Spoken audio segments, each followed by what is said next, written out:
आपल्या जिल्ह्यामध्ये मुलीचं प्रमाण किती कमी झाले? 1000 मुलामागे 923 मुलं आहेत. म्हणजे जवळजवळ 70 मुलाचं प्रमाण कमी आहे. मी त्या निफाडकरांची कविता बोलवली, हजारो पोस्टर छापून घेतलेत. आम्ही प्रत्येक सोनोग्राफी सेंटर आणि दवाखान्यामध्ये लावतोय. मागच्या वर्षभरामध्ये 110 बालविवाह रोखलेत आम्ही जाऊन खेड्यापाड्यात. खूप समस्या आहे. आणि मागचे वर्षभराचे तुमच्याकडे पेपर येत असतील, कधी वेळ भेटला तर तुम्ही काढून बघा. तुम्हाला शेकडो बातम्या दिसतील. मुला मुलींनी मोबाईल बघितला म्हणून मारहाण केली, मुलगा मुलगी घर सोडून गेले, आई वडिलांचा खून झाला, इथपर्यंत बातम्या आहे. आता मोबाईल सोडून तुम्ही आम्ही जगू शकत नाही.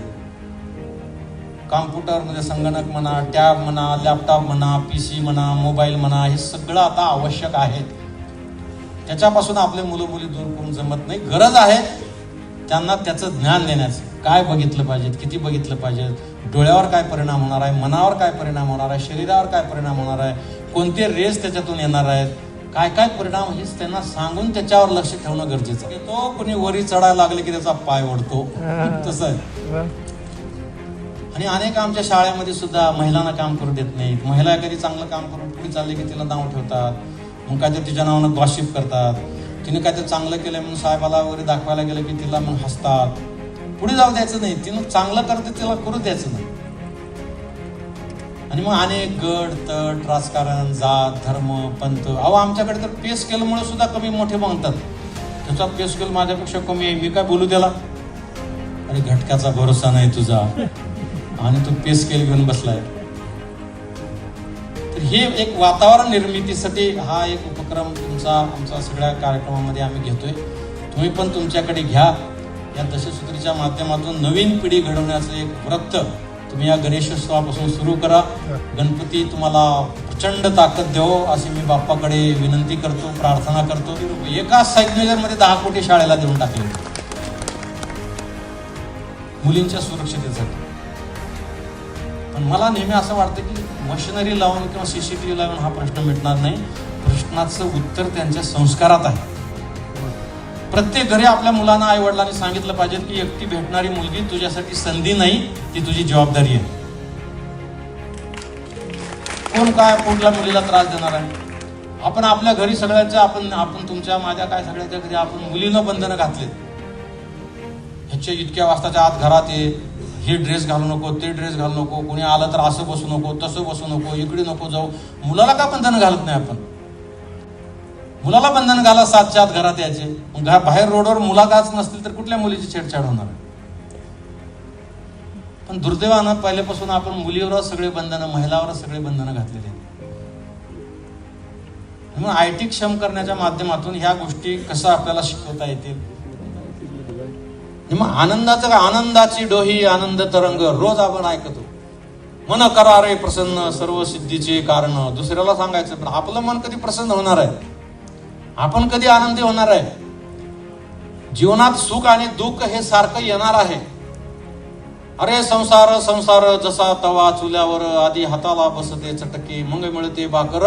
बहिणाबाईची कविता आपण दरवर्षी शिकवतो.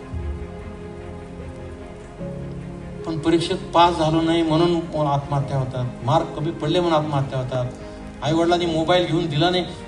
8 दिवसापूर्वी वर्तमानपत्रात बातमी होती, तुमच्यापैकी बऱ्याच जणांनी वाचला असेल. मोबाईल घेऊन दिला नाही म्हणून एका मुलाने आईचं डोकं भिंतीवर आपटलं आणि त्याच्यात आईचा मृत्यू झालाय. वाचला असेल आपल्याकडे बऱ्याच. आनंद कुठे येणार आहे?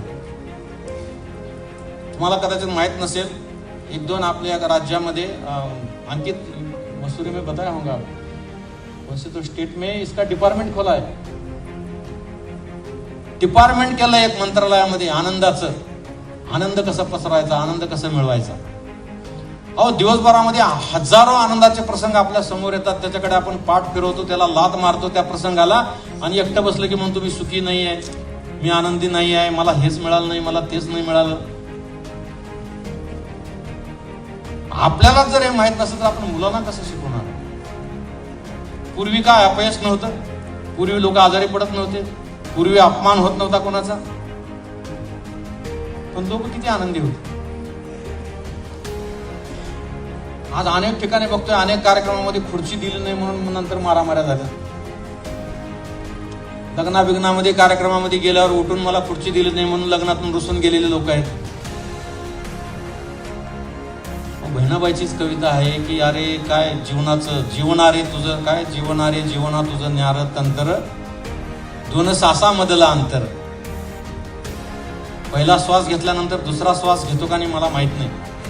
कदाचित तुम्ही कॉन्व्हेंटचे लोक असल्यामुळे तुम्हाला माहित असेल. शिक्षण विभागामध्ये माहित असेल काय माहित नाही मॅडम असं काय आहे का कुणाला माहित नसतं. पण तरी किती चाललंय सगळं माझं तुझं हे आम्ही आता शाळेत शिकवायला सुरू केले. त्याला कुठलाही धर्म जात पंथ संप्रदायाचं वलय नाहीये. मी तुम्हाला काही मला माहित असलेल्या ओव्या सांगितल्या ह्याचा अर्थ असा नका घेऊ की हे सगळ्या धर्माचा आधार घेतोय. सगळ्या संतांनी सगळ्या संप्रदायाने अतिशय चांगलं लिहिलेलं आहे. ती मुलांच्या मध्ये उतरवा. तुम्ही मंदिर मस्जिद चर्चमध्ये जा तुम्हाला सगळे 70 वर्षाच्या वरचे लोक दिसतील. मला असं वाटतं की मंदिर मस्जिद चर्च हे तरुण मुलांनी भरलं पाहिजे. कारण अध्यात्मामध्येच एवढी ताकद आहे अशी ताकद आहे. आणि मी हजारो कार्यक्रम घेतो हजारो व्याख्यान झालेत. मी जग जाहीर सगळ्यांना सांगतो की तुम्ही अध्यात्माचा मार्ग अवलंब करा. त्या अध्यात्माच्या मार्गामुळे तुमचा फायदा होईल का नाही मी तुम्हाला सांगू शकणार नाही पण तुमचं नुकसान होणार नाही हे तुम्हाला बॉन्ड पेपरवर लिहून देतो. पण आजकाल नवीन पिढीतल्या मुलांना कमीपणा वाटतो. सकाळी टोस्ट खाल्ला की दिवसभर काहीच खात नाही. कसं वजन वाढलं.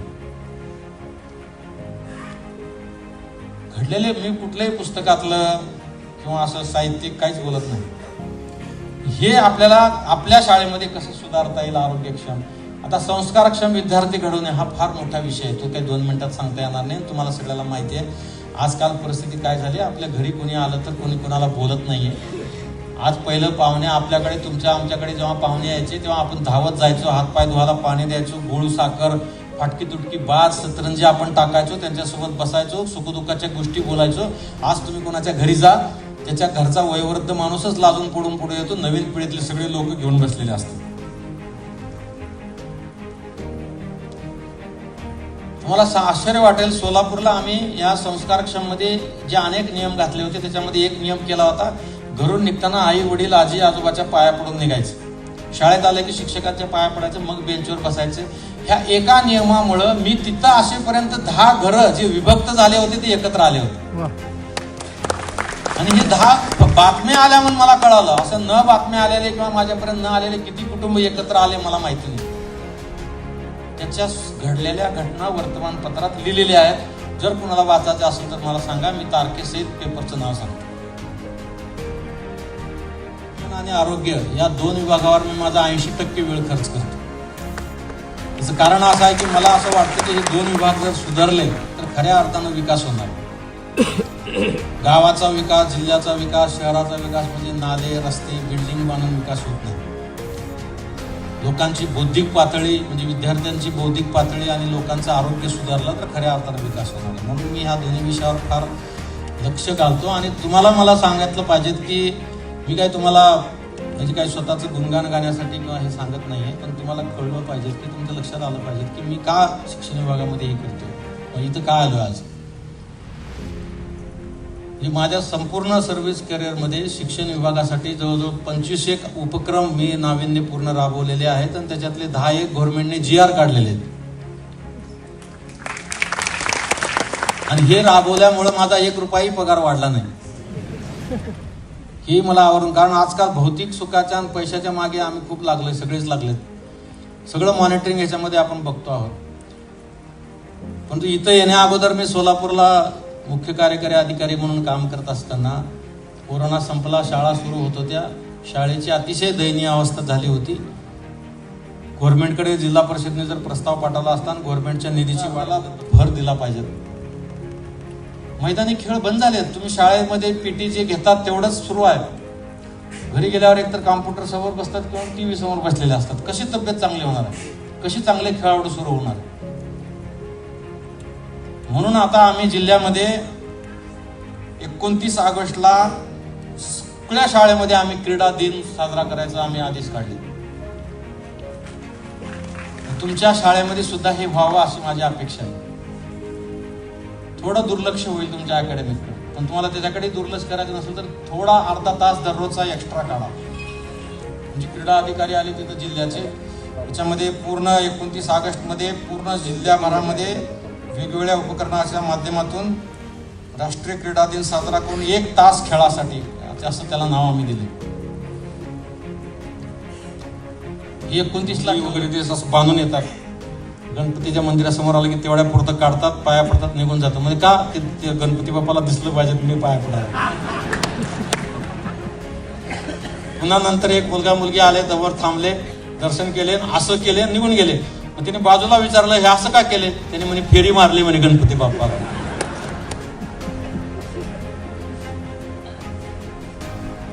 ही नवीन पिढीची अशी उदाहरणं तुम्ही बघा, जाता येता तुम्हाला शेकडो दिसतील. चप्पल काढून पाया पडा म्हणजे अर्धी चप्पल काढलेले असतात, चपलेतच पाया असतो पाया पडतात. घरी आई वडिलांना सांगितले आज पूजा केली, सत्यनारायण झालाय, काय आणखी कुठली पूजा झाली, पाया पड, तर ती देवाऱ्यापासून 5 फूट लांबूनच असं करतात. आणि गुरु सगळ्यांचा आधार असतो. आपण इतर वेळेस फार चांगलं बोलतो, कोणी प्रतिक्रिया विचारलं की पेपरमध्ये येत असतो, बऱ्याच जणांचे गुरु पौर्णिमेला शिक्षक दिनाला फार प्रतिक्रिया चांगल्या लोकांनी दिलेल्या असते. म्हणजे जीवनात सुद्धा प्रत्यक्ष आपण सगळ्यांनी केलं पाहिजेत आणि आपल्या विद्यार्थ्यांना पण ते सांगितलं पाहिजे, त्याच्यासाठी प्रयत्न केलं पाहिजे. आणि पूर्वी होतं तसं आता पण आहे, आपण त्याला दूर करायला लागलोय. आपणच शिक्षकच आमचे म्हणतात काय पडले आता शिक्षकीपेक्षा आहे, काय राहिले आता गुरुचं. जर गुरु नसेल तर कोणाचंच काही खरं नसतं. गुणवत्तापूर्ण मध्ये अभ्यासक्रमाच्या अकॅडमिक विषयाच्या सोबतीनं बाकी विषय आपल्याला भाषण करायला लावणे, गाणे म्हणायला लावणे, नृत्य करायला लावणे, शेती करायला लावणे, वस्तू बनवायला लावणे, चित्रकला, ह्या पूरक गोष्टी कशा करायच्या आणि गुणवत्ता सगळ्या दृष्टीने कशी वाढ करायची, त्याच्यामध्ये आम्ही अनेक विषय घेतलेले तर देशाची भवितव्य आहे. आणि त्यांना घडवणे म्हणजे फक्त 100% मार्क मिळवून देणे नाहीये, त्यांना घडवणे म्हणजे त्यांचा सर्वांगीण बौद्धिक विकास कसा झाला, त्यांना संस्कार समजले पाहिजे, संस्कृती समजली पाहिजे, आई वडील समजले पाहिजेत, भाऊ बहीण समजले पाहिजेत. आम्ही आपल्या शहरामधले कितीतरी कॅफे हाऊस उद्ध्वस्त केले, किती लोकांनी मला शिव्या घातल्या. मला घालू द्या शिव्या, पण ज्या कॅफे हाऊस मध्ये मुलं मुली दिवसभर येऊन हातात हात घेऊन गप्पा मारत असतील, 100 रुपयाच्या कॉफीला 1000 रुपये देत असतील, इकडे शिक्षण बुडवत असतील, तिकडे आई वडिलांनी मेहनत करून दिलेला पैसा पाण्यात घालून जर जीवन बर्बाद करत असतील, तर ते कॅफे हाऊस मला ठेवायचं नाही माझ्या शहरात. संस्काराच्या बाबतीनं बघा, आता या आपल्यातलीच बातमी आहे, त्याने कुरकुऱ्याच्या पाकिटासाठी सोडले घर. मुलांनी घर सोडलं आणि खाली सबटायटल आहे, वर्षभरात 81 जणांनी मोबाईल, ड्रेस याच्यासाठी रुसवा करून घर सोडले, लोहमार्ग पोलिसांमध्ये नोंद. ह्या सगळ्या बातम्या मी माझ्या प्रत्येक कार्यशाळेमध्ये याच्यासाठी दाखवत असतो की काय काय वेळेस असं वाटतं की बाबा साहेब काहीतरी जास्तीचं बोलत आहेत किंवा काहीतरी जास्तीचं सांगत आहेत, असं त्यांना वाटू नये म्हणून प्रत्येक ठिकाणी ज्या घडलेल्या घटना आहेत, ज्या गोष्टी आहेत, ह्या मी ह्याच्यासाठी सांगत असतो की ह्या दशसूत्रीमध्ये आपण जे काही मुद्दे घेतले, ते मुद्दे तुमची इंग्लिश मिडियम शाळा असेल, तुमच्या अतिशय चांगल्या असेल, त्यामुळं कदाचित काही लोक मनातून शिव्या देत असतील, साला हा कधी संपणार आहे ह्याचं काय, असं मनातल्या मनात. शिव्या देणाऱ्याचे मी मनापासून आभार मानतो, अप्रिशिएट करणाऱ्याचे मनापासून अभिनंदन. जय हिंद, जय महाराष्ट्र. धन्यवाद साहेब मोहर तुमच्या वाणी. शिक्षण संस्थांनी जे होत राहील संघटना, आंदोलन, मागण्या बिगण्या, हे राडगडा चालणार आहे. आमच्याकडे शासनाने चालतो, खासगीमध्ये चालतो, मागण्या आनंद काय, आपल्या मागण्या कधी संपणार. नमस्कार, मी दिलीप स्वामी, जिल्हाधिकारी छत्रपती संभाजीनगर बोलतोय. आपल्या जिल्ह्यामध्ये शिक्षण विभागाच्या माध्यमातून विद्यार्थ्यांच्या सर्वांगीण विकासासाठी आपण दशसूत्री कार्यक्रम राबवतो आहोत. त्यातला एक भाग आहे क्रीडा विषयक विद्यार्थ्यांमध्ये जनजागरण करणे आणि विद्यार्थ्यांचं लक्ष अभ्यासासोबतच क्रीडा क्षेत्राकडे वळवणे हा आहे. आणि त्यानिमित्तानं आपण 29 ऑगस्टपासून 3 दिवस शाळेमध्ये क्रीडा दिन हा उपक्रम साजरा करण्याचं निश्चित केलेलं आहे. यामध्ये विद्यार्थ्यांना खेळाचे महत्त्व समजून सांगणे, त्याचबरोबर 1 तास खेळासाठी हा त्याच्यातला उपक्रम त्याच्यामध्ये आम्ही राबवणार आहोत. आणि जे बैठे खेळ विद्यार्थी खेळत आहेत किंवा मोबाईल आणि संगणक ह्याच्यामध्ये व्यस्त राहत आहेत, त्यांना त्याच्यापासून दूर करून मैदानी खेळाकडे त्यांचं आकर्षण वाढवण्यासाठी हा कार्यक्रम आम्ही घेतो आहोत. पूर्ण जिल्हाभरामधल्या संपूर्ण शाळेमध्ये 29, 30 आणि 31 किंवा ते 1 आणि 2 या तारखेला क्रीडा दिन कार्यक्रमाचं आयोजन केलेलं आहे. माझी समस्त पालकांना विनंती असणार आहे की आपण या कार्यक्रमाला सहकार्य करा, किंबहुना या कार्यक्रमामध्ये सहभागी व्हा आणि आपल्या जिल्ह्यातील विद्यार्थ्यांच्या मनामध्ये क्रीडा विषयक आपुलकी निर्माण करून त्यांना मैदानाकडे वळवा, ही विनंती मी आपणा सर्वांना करतोय. धन्यवाद.